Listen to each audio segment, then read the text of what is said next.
여러분들 제가 사무실에서 2층에서 그리고 또 이제 주일 같은 경우는 그 교사 예배를 드리잖아요. 그럴 때 성가대 연습을 하거든요. 그러면은 진짜 잘하는 것처럼 들려요. 역시 말이 이상한데 이렇게 하다 보니까 원래 잘하시는데 왜냐면 그 밑에가요 이렇게 울리잖아요. 이렇게 울려가지고 뭐 그냥 콘서트 하는 것처럼 엄청나게 은혜를 받으면서 제가 사무실에서 예배도 준비하고 또 교사 예배도 같이 드리고 이제 그렇습니다.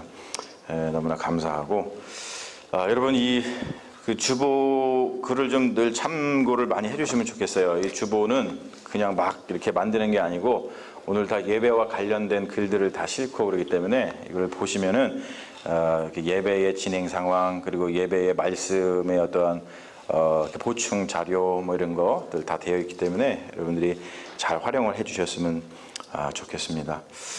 자, 오늘 우리가 하나님 말씀 마가복음 10장 17절에서 31절 말씀을 같이 봉독을 했죠. 우리 이 말씀 가지고 영생의 조건이라고 하는 제목을 가지고 하나님 말씀을 증거하겠습니다. 먼저 여러분들한테 이 질문을 한번 드리고 싶어요. 우리 주님께서 이런 말씀하시죠. 재물이 있는 자는 하나님 나라에 들어가기가 심히 어렵다 이런 말씀을 하시는데 여러분 이 말씀에 대해서 여러분은 어떠한 반응을 보이시겠습니까? 재물이 있는 자는 하나님의 나라에 들어가기가 심히 어렵도다. 자, 제가 보기에는 첫 번째 이렇게 반응하시는 분이 있을 것 같아요. 안도의 한숨을 내시겠죠. 왜 안도의 한숨을 내실까요? 나 어차피 재물이 없으니까. 진짜 은혜로운 말씀이다. 맞다 그러면서 나는 됐다 그러면서. 근데 이제 두 번째는 이런 분이 있겠죠. 근심의 한숨. 큰일 났네. 나 재물 많은데 어떡하지? 이런 분도 계실 거예요. 그리고 제가 보기에는 한 세 번째 반응은 이런 거 아닐까 싶어요. 굉장히 시니컬하게 의심의 눈초리로 재물의 많고 적음의 기준은 무엇인가? 이렇게 질문하시는 분도 계실 것 같습니다. 사실 특별히 우리 자본주의 사회를 사는 우리들 그리고 우리가 프로테스탄트 윤리라 그러죠. 그 프로테스탄트 윤리를 추구하는 기독교인들에게는 굉장히 쉽지 않은 그런 말씀입니다. 우리가 지난주에도 잠깐 욥기서를 통해서 살펴봤습니다만 우리가 가지고 있는 아주 기본적인 윤리는 뭐냐면 의인은 복을 받고 악인은 벌을 받는다라고 하는 거예요. 그렇죠? 특별히 우리 프로테스탄트 윤리라고 하는 거는 뭐냐면은 우리가 좀 검소하고 또 뭐 직업의식을 갖고서 살지만 거기 근본에 깔린 생각은 뭐냐면 부자는 하나님의 축복을 받은 사람이고 가난은 뭐 저주를 받은 사람이다. 이러한 어떤 의식이 그 저면에 깔려 있습니다. 그래서 특별히 미국에서 발전된 신학 중에 하나가 번영신학이라고 있죠. Prosperity Theology라고 하고 있는데 여러분 그것은 철저하게 자본주의의 산물입니다. 미국에서 특별히 뭐 조엘 오스틴 목사님 같은 경우는 대놓고 얘기를 하잖아요. 뭐라 그럽니까? 하나님을 잘 믿으면 누구처럼? 나처럼 부자가 될 수 있다. 이런 얘기를 아주 대놓고 하십니다. 그래서 많은 사람들이 그 교회를 다니죠. 그 말은 뭐냐면은 그만큼 그 저변에는 그렇지 우리가 부자가 되면은 하나님께 축복을 받은 것이고 부자가 되지 못하면 하나님께 조금 뭐 잘못하고 있는 것이 아닌가 그런 생각들을 우리는 다 하고 살아가는 그런 경향이 있습니다. 부자 청년, 사실 청년이라고 하는 것은 이 마가복음에 나오는 말은 아닙니다. 이 똑같은 본문이 마태복음에도 나오고 마가복음과 누가복음에도 나오는데 청년이라고 콕 찍어서 얘기하는 것은 마태복음이에요. 그래서 흔히 이 본문을 가리켜 부자 청년의 이야기다 뭐 이렇게 얘기를 하고 있는데 그 부자 청년이 아주 긴박성을 가지고 절실한 마음을 가지고 주님께 와서 무릎을 꿇고 이런 질문을 합니다. 선생님, 무엇을 하여야 영생을 얻을 수 있습니까? 라고 물어봅니다. 여러분들 이런 긴박한 질문을 하고 살아가시는지는 모르겠어요. 근데 이 사람이 누구냐면 부자였다는 거예요. 이 사람이 와가지고 어떻게 해야지 구원을 얻을 수 있습니까? 어떻게 해야지 하나님 나라에 들어갈 수 있습니까? 이런 긴박한 질문을 하고 있다는 것이죠. 이 부자가 인생의 어떤 무상을 깨닫고 있는 것 같아요. 대개 사람들은 영생이 아니라 누군가 유명한 사람, 훌륭한 사람한테 가가지고 그 사람한테 어떻게 해야지 영생을 얻을 수 있어요? 이런 질문을 하지 않죠. 요즘에는 어떤 질문을 많이 합니까? 어떻게 해야지 돈 많이 벌 수 있어요? 그런 컨설팅을 받고 싶어 합니다. 특별히 뭐 워런 비핏 같은 사람한테 가서 컨설팅 한번 받으려면은 뭐 수십만 불을 갖다가 지불을 해야 되듯이 그런 마음입니다. 자, 어쨌든 이 절실한 마음을 가지고서 부자 청년이 예수님께 어떻게 해야지 구원받을 수 있어요? 라고 물었었는데 예수님이 부자 청년에게 제시하는 이 영생의 조건, 구원의 조건은 두 가지였어요. 첫 번째는 뭐냐면 율법 준수입니다. 십계명을 지금 이야기를 하고 있죠. 그랬더니 이 청년이 갑자기 당당해집니다. 그러면서 이렇게 얘기하죠. 예수님, 제가 이것은 어려서부터 다 지켰습니다. 그러면서 영생의 조건 중에 이 율법을 준수하는 것을 이야기했을 때 이 부자 청년이 속으로다가 쾌재를 부렸겠죠. Yes, yes, I am saved. 나 구원받았어. 그러면 그렇지. 라고 하면서 좋아하는 마음을 가졌을 겁니다. 그런데 그 모습을 보고 예수님께서 사랑하는 마음으로다가 두 번째 이야기를 하시는데 그게 뭐냐면 너한테 부족한 것이 한 가지 있다. 가서 너한테 있는 그 재물을 다 팔아서 가난한 사람들한테 줘라. 그렇게 하면 하늘에서 보화가 내게 있으리라. 그리고 와서 나를 따르라 라고 하는 이야기를 주님께서 하십니다. 자, 이것도 사실 우리에게 굉장히 챌린지를 주는 겁니다. 부자 청년에게 제시하고 있는 영생의 두 번째 조건에 대해서 여러분들은 어떻게 반응을 하시겠습니까? 제가 보기엔 첫 번째 이런 반응을 하겠죠. 부자 청년처럼 반응을 할 거예요. 슬픈 기색을 띠고 근심하면서 가겠죠. 왜 그럴까요, 여러분? 예수님이 제시하신 것을 따르자고 하니 재물이 아깝고 또 안 따르자니 구원을 못 받을 것 같고 그러니까 우리가 어떻게 근심하지 않고 슬픈 기색을 하지 않을 수 있겠습니까? 그리고 또 한 가지는요. 아이 모르겠다. 주님의 말씀 그대로 따르자. 그리고 그냥 그 말씀대로 실행하는 사람도 있을 거예요. 여러분 실제로 우리 기독교 역사에서 이러한 분이 있었죠. 아주 유명한 분입니다. 누구죠? 성 프란체스코. 여러분 이분이요. 엄청난 부자였거든요. 그런데 어느 날 하나님의 말씀을 듣고 예수님의 제자가 된 다음에 그래 이 말씀대로 행하자. 그리고서는 그 엄청난 재물을 다 팔아서 진짜 가난한 자들에게 다 나누어 주고서 탁발 수도사가 됐습니다. 탁발 수도사가 뭔지 아시죠? 가서 빌어먹고 사는 사람이라는 것을 탁발 수도사라고 그럽니다. 그리고 마지막으로 보면은 이렇게 반응할 수 있어요. 야, 여기 지금 샌프란시스코에 노숙자들이 이렇게 많은데 아, 내가 정녕 그들과 친구가 되어야 하는가?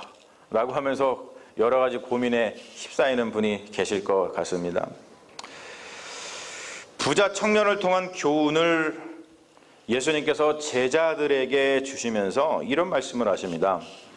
얘들아, 하나님 나라에 들어가기가 얼마나 어려운지 낙타가 바늘 끼로 나가는 것이 부자가 하나님 나라에 들어가는 것보다 쉽다. 이런 이야기를 하셔요. 그랬더니 제자들이 이런 반응을 합니다. 서로 막 놀래요. 그러면서 그러면 누가 구원을 받을 수 있는가?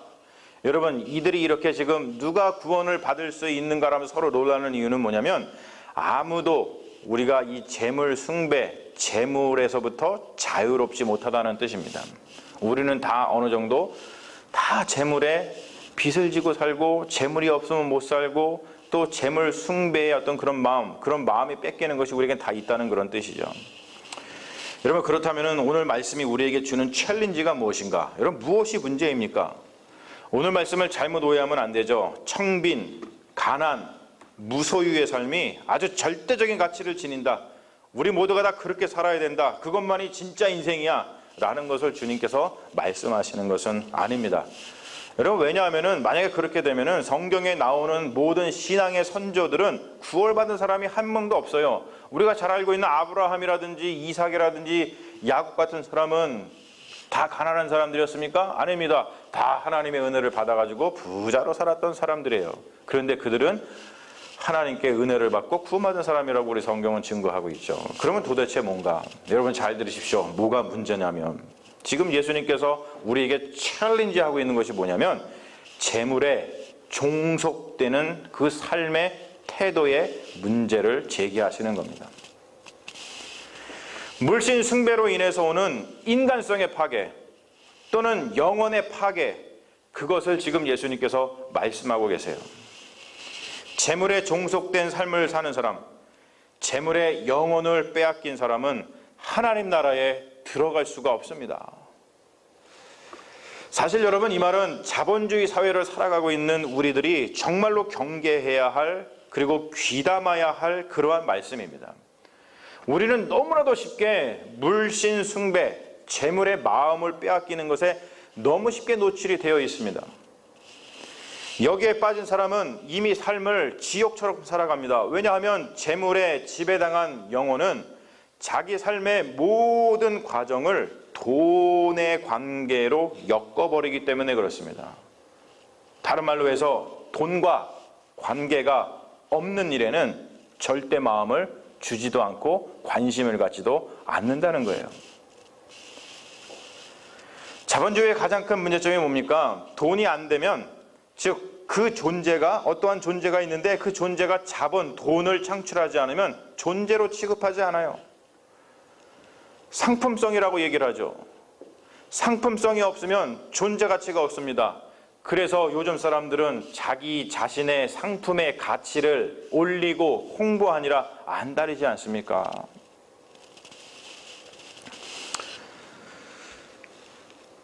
저희들이 보면은 자본주의의 괴물적인 변형이 이 세상에서 일어났는데, 그게 바로 제국주의라고 하는 거예요.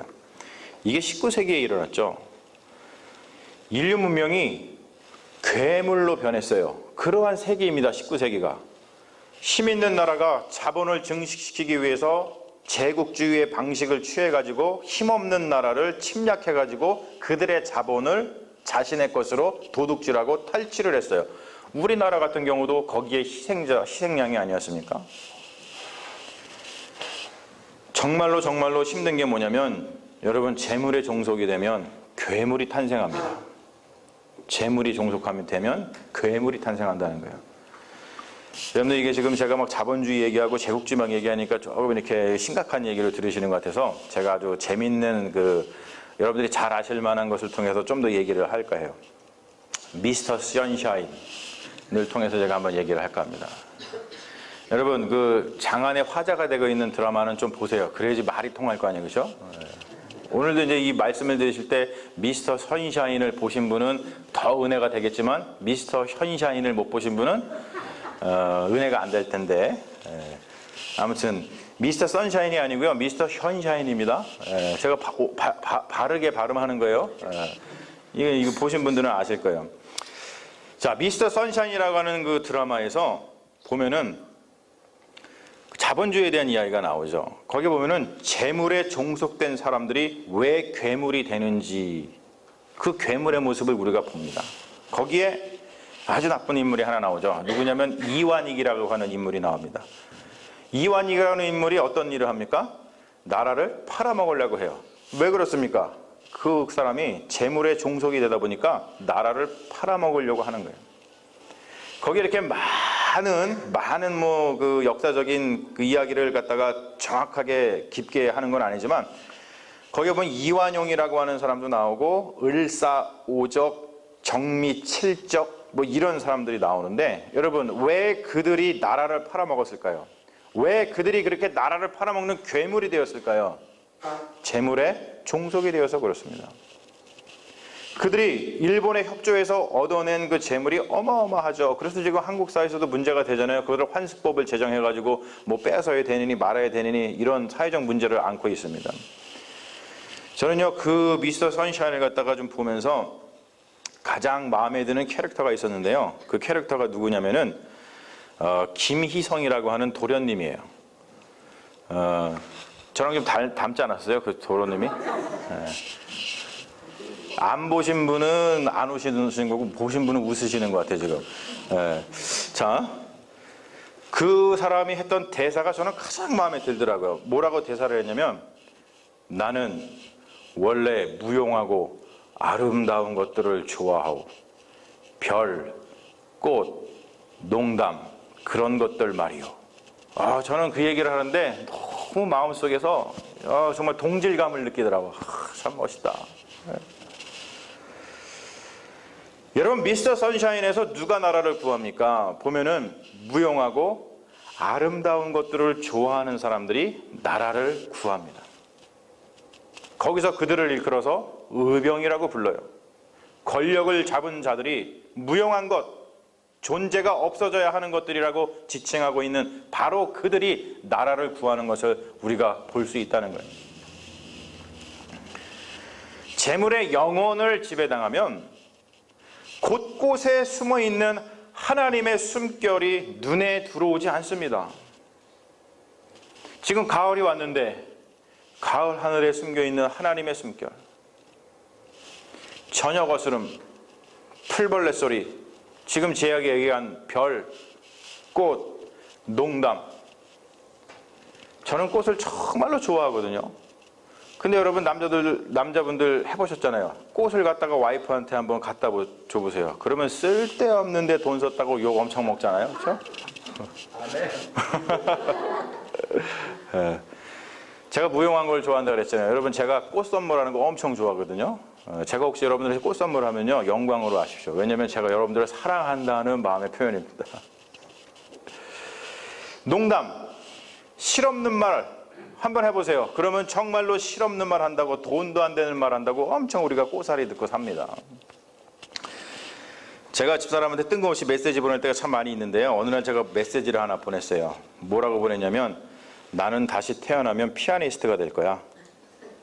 그랬더니 답장이 왔어요. 뭐래? 제가 왜 보냈냐면은 사무실에서 쇼팽의 녹턴을 듣고 있었었는데 너무나 아름다운 거예요. 그러니까 거기에 취해가지고 내가 이 녹턴을 연주하고 싶은데 이번 생에서는 망한 것 같아. 그래가지고 너무나 그게 아름다우니까 집사람한테 보냈어요. 그랬더니 그렇게 답장이 왔어요. 그리고 제가요, 멋진 문장 같은 거를 굉장히 나누는 걸 좋아합니다. 책을 좀 많이 읽다 보니까 문장이 멋진 게 있으면은 이렇게 해요. 그리고 집사람 이렇게 앉혀놓고서는, 여보, 이거 들어봐. 이거 진짜 멋지지. 제가 하루는 그랬어요. 이제 멋진 문장 적어왔는데, 진짜 멋진지 안 멋진지 한번 보세요. 이런 문장, 제가 발견한 문장. 자, 산이 높으면 눈이 덮이고, 산이 낮으면 꽃이 덮이니, 너무 높게 살아 서리빨 맞지 말고, 낮은 데 살아 꽃향기를 맡는 것도 기쁘지 아니한가. 멋있죠? 제가 이걸 딱 읽어줬더니 집사람이 뭐라 그러냐면, 하여튼 말 잘해. 인터넷에 이런 거 엄청 돌아다니더만. 여러분, 저거 누가 쓴 걸까요? 저거 제가 쓴 거거든요. 제가 쓴 겁니다. 그 말인 즉슨 우리 집사람은 제 글을 전혀 안 읽는다는 뜻입니다. 이거 죄송합니다. 말하다 보니까 집사람이 재물의 영혼을 지배당한 사람처럼 제가 이야기를 하는 것 같은데 전혀 그렇지 않습니다. 이 말은 뭐냐면, 여러분, 재물의 영혼을 지배당하면 무엇보다도 고통당하는 이들의 아픔이 눈에 들어오지 않고 그들의 신음소리가 우리의 귀에 안 들린다는 거예요. 장애인 신학을 보면은, 제가 오늘 이 주보에도 잠깐 써놨는데, 장애라고 하는 말도 이 근대의 개념입니다. 생산의 효율성 측면에서 장애를 가진 사람들은 차별을 받기 시작을 했어요. 그래서 이 장애라고 하는 말, 장애인들한테 차별을 하는 것은 자본주의가 낳은 병폐입니다. 병이라는 것도 있죠. disease. 사실 병이라고 하는 것은요, 옛날에 돌봄의 대상이었어요. 누군가 집안에 누군가 아픈 사람이 있으면 사람들이 안타까워하면서 지극정성으로 돌봤습니다. 그리고 그 병이라고 하는 것은 인생의 깊이를 알 수 있는 통로였어요. 그런데 여러분, 지금 자본주의 사회에서는 병이라는 것은 귀찮음의 대상이 됐습니다. 아픈 사람을 돌보는 일 때문에 내가 생산적인 일을 못한다고 생각하기 때문이죠. 그리고 병이 요즘에는 돈벌이 대상이 됐어요. 여러분 그거 아시죠? 돈벌이가 되지 않으면 그 질병을 치료할 수 있는 방법도 없습니다. 왠지 아세요? 제약회사가 돈벌이가 되지 않으면 그 병을 치료할 약을 아예 개발조차 하지 않으려고 합니다.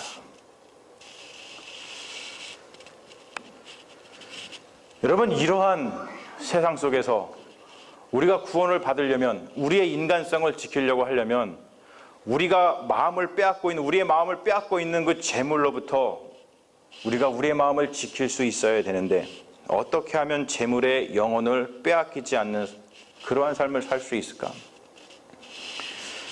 오늘 말씀 27절이 그 답을 주고 있습니다.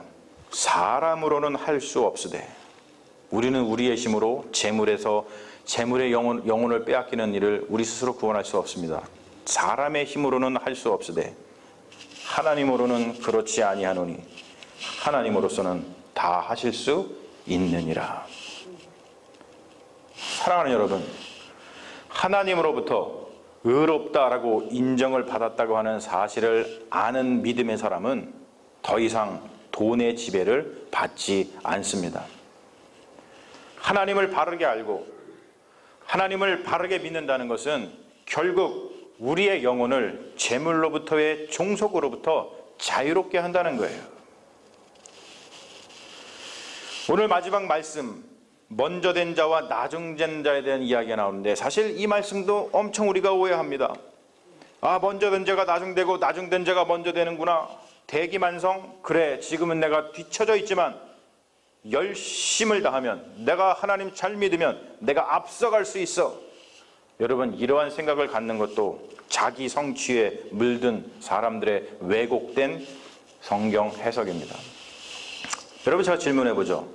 오늘 본문 말씀에서 누가 먼저 된 자입니까? 바로 부자 청년입니다. 하지만 여러분, 우리가 그렇게 부자 청년처럼 살고 있지는 않습니까?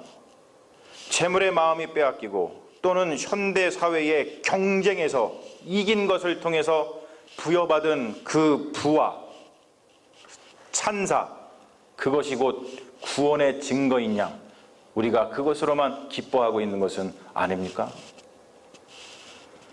그러나 오늘 주님께서 우리에게 주시는 말씀은 뭐냐면, 결국 구원이라고 하는 것은 그러한 방식으로 작동하지 않는다는 뜻입니다. 구원이라고 하는 것은 하나님의 배타적인 능력이기 때문에 우리는 여러분, 그 모든 것으로부터 자유롭게 사는 것이 지혜입니다. 이것을 믿는 자는 하나님에게만 집중하면서 자유롭게 살겠지만, 이것을 믿지 못하는 자는 뭔가를 성취해 아니라 경쟁에서 이기느라 무용한 것에 숨겨있는 하나님의 숨결을 알아보지 못한 채 무용한 것을 무시하고 무용한 것들의 그 존재 자체를 취급하지 않는 그러한 각박한 삶을 살게 될 거라고 생각을 합니다. 사랑하는 여러분, 여러분은 어떻게 살고 싶으십니까? 부자 청년처럼 슬픈 기색을 띠고 근심하면서 살고 싶으십니까? 아니면 머리 둘 곳조차 없었지만 행복했던 예수님처럼 살고 싶으십니까? 여러분의 영혼은 누구를 향해 있습니까? 여러분의 영혼은 어디에 종속이 되어 있습니까? 재물입니까? 하나님입니까? 우리 잠시 기도하겠습니다.